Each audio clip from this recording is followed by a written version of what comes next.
Elle s'appelle Vivi, mannequin au physique parfait, dont la carrière a récemment explosé. Elle a été aperçue à la tête d'une grande campagne de mode et dans les pages de célèbres magazines spécialisés. Pourtant, Vivi n'est pas humaine, elle a été conçue par une intelligence artificielle. Derrière cette création, une entreprise basée à Londres. Donc je vous présente Vivi. Vivi est un mannequin que nous avons créé pour Guess. En fait, lorsque nous travaillons avec une marque, nous découvrons son ADN.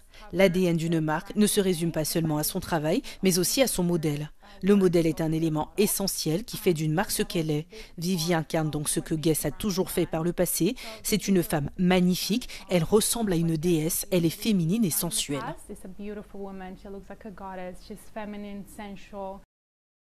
En plus de la marque de mode américaine Guess, Vivi est apparue dans les pages des magazines Vogue et Harper's Bazaar qui représentent des références dans l'industrie de la mode. Nous avons identifié un véritable problème sur le marché. Il est parfois très difficile de créer des campagnes de marketing, surtout si elles se déroulent sur place et si vous avez besoin d'une variété de modèles, d'une variété de concepts en général. Les entreprises ont donc besoin de créer plus de contenu et plus rapidement.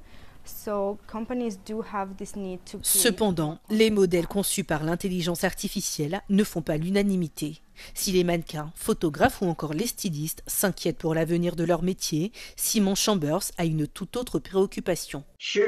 Les séances photos impliquent souvent des moments spontanés de créativité, l'interaction entre le photographe, le styliste, le directeur artistique, le coiffeur, le maquilleur et le mannequin s'harmonisent et c'est souvent une question de timing. C'est une question de relation humaine également. Vous savez, la mode est un langage. Le langage est une forme d'expression, l'expression d'une humeur, d'une émotion, de la façon dont les gens voient le monde, dont ils veulent être vus et compris. Et tout cela peut se combiner dans une atmosphère créative pour produire quelque chose de vraiment incroyable. Pour l'heure, le public se montre plutôt dubitatif. Vogue et Guess ont reçu de vives critiques pour avoir fait appel à ces modèles virtuels.